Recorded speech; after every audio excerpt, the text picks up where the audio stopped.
Hey guys, how you doing? Just got home from work. Um, just gonna chill out for the night. I got tomorrow off. The thing I think that's fascinating about what's happened is that the switch from "oh my god, it's Christmas, we got a Christmas, oh my goodness, Christmas, Christmas" to that not being the case was immediate. An instantaneous flipping of a switch where everyone all agrees all at once consumerism is over. It was more noticeable this year than any other year, without a doubt. Uh, I've been a retailer most of my life, and I can tell you, like we expect to see a decline in business after the Christmas season. That's certainly the truth, but it's never been this way. It's never been this way, where it's gone from the thrum of people hitting you with problems. That has been different because we've been operating through digital systems for the first time. But typically, Boxing Day is like, well, we have deals and we've got all kinds of things, and people come in and they check things out and they return some stuff, but they also do some shopping, and there's still an element of that. Not this time. Not this time. I feel like this time, because everyone was forced through these digital pathways, they did their research, let's say. They knew what they wanted, they got what they wanted. Uh, so there's no exchange or return or any of that kind of stuff. I mean, some people came in with malfunctioning product. That's standard. That's normal. Happens all the time. Very few people coming in to do exchanges or returns of any sort, any of that kind of stuff. Um, and so the cut has been more stark than ever. That we all clearly decided as a people, as far as I'm concerned, Christmas is over. It is done. And now we go into January. We go into January, February, which would have been the perfect time to do a lockdown, Doug Ford. Would have been the absolute perfect time to do a proper lockdown. Businesses are not really busy in the first place. Things are slow. People expect things to be slow. Now would have been the ideal opportunity to do a proper lockdown. Uh, but that's not going to happen. Not with these conservatives. Who, I mean, I don't expect anything from our ruling class any longer. Like, when we went through the first wave, it's so strange because when we went through the first wave, they the federal government acted appropriately. They did the right thing. They put us into a proper lockdown nationally. They passed a CERB, which was extended to anyone and everyone. They they really operated in an ideal way to ensure the safety of the most amount of people, uh, and to ensure that we could recover quickly. And we did recover quickly.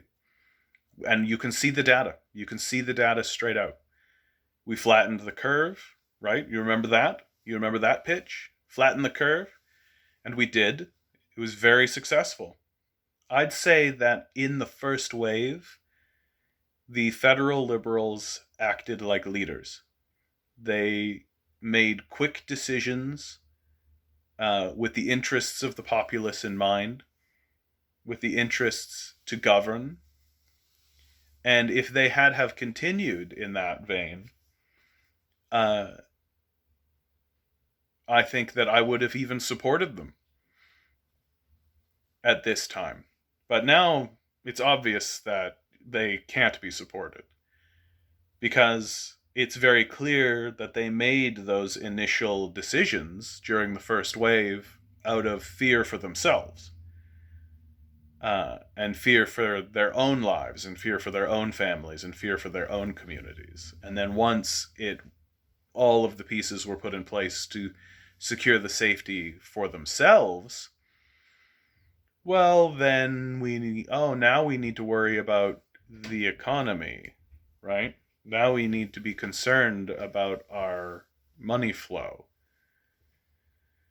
Because again, right, capitalists, I say it over and over again, capitalists don't work, we work for them. They don't do anything. They provide no value. They take all the value for themselves. And if we stop working because we don't want to die, then they don't get any money. And that's intolerable to the capitalists who would have to go and do something terrible like get a job. And so when the second wave began, even before that, right, the liberals were clearly chided. They were openly chided publicly by the conservatives, who said that what the liberals should have done is just give a huge bailout to billionaires, which is what the liberals eventually do. And the liberals recant by, instead of taking the CERB and unfolding it into a basic income, like the Senate, the Doctors of Ontario, the Canada Food Bank, like almost literally every organization of stature at this point is coming out in favor. The mayor of Toronto, the mayor of Edmonton, the mayor of Calgary. You have big institutions like the Canadian Senate coming out in favor of a basic income. And so instead of unfolding the CERB into a functioning basic income, which they could have easily done, it would be very simple to do, they fractured it.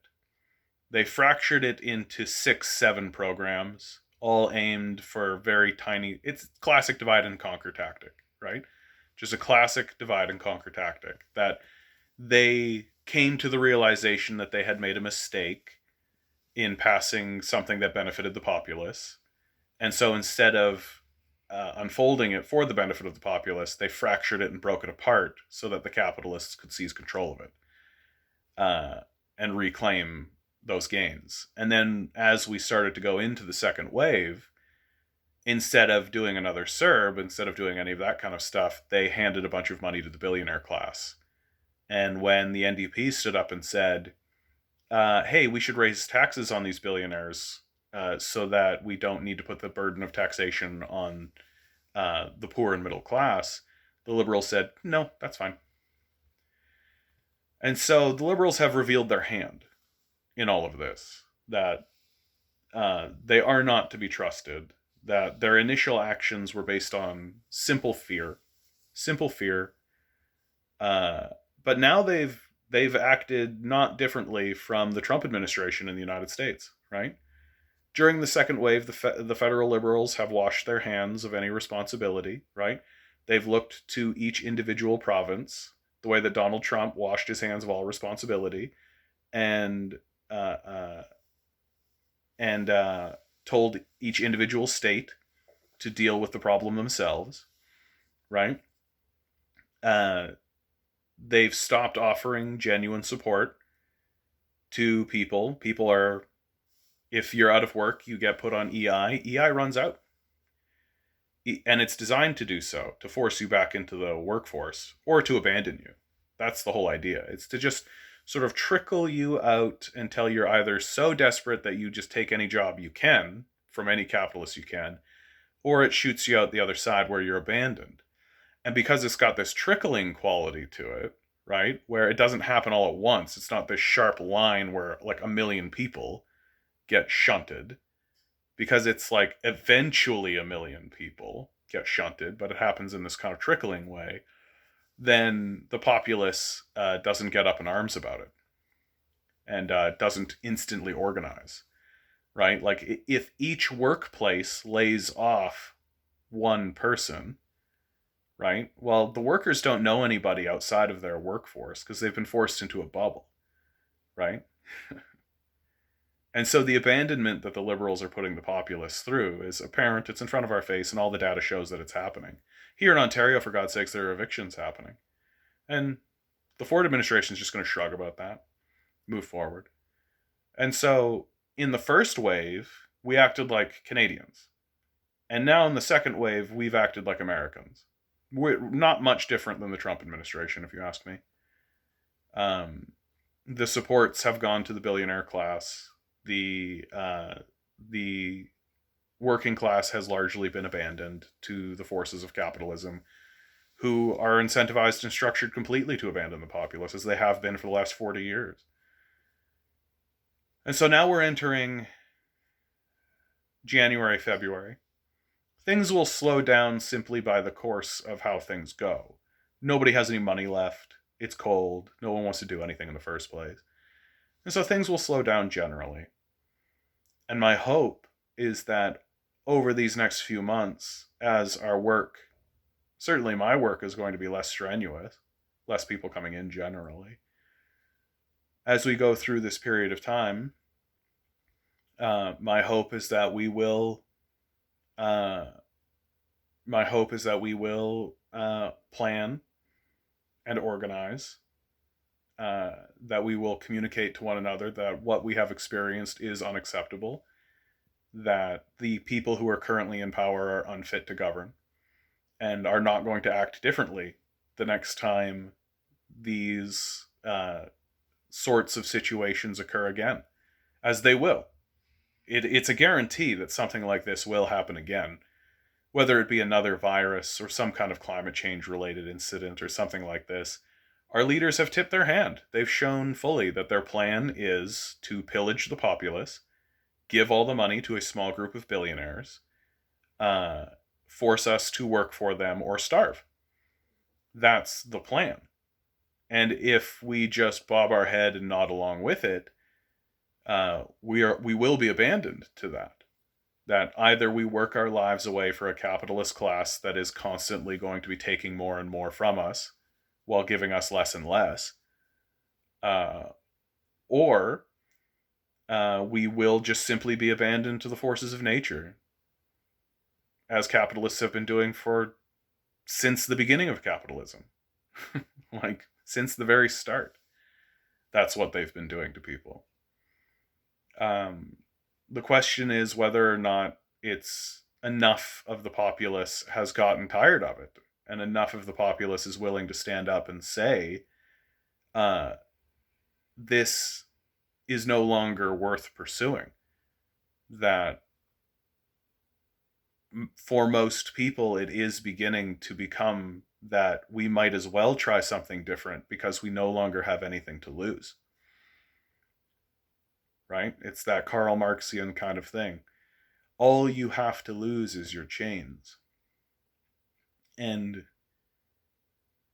my hope is that we spend these next few quiet months genuinely connecting with one another and expressing with one another in open honesty that capitalism has failed. It is not failing. It has failed, and it will continue to be a failure. And that we need to come up with stronger ideas, and we need to support better leadership. Because the people who are currently in power have no interest in governing, have no interest in helping the populace.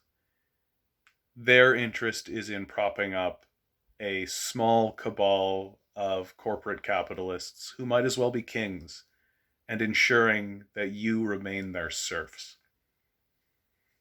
All right. Like, share, subscribe, hit all the bells, hit all the whistles. I'm over on YouTube, Toy Store John. Please subscribe. That really, really does help. I'm trundling forward, trying to pick up as many subscribers as I can. Yeah. Good luck out there, guys. We're going to need it.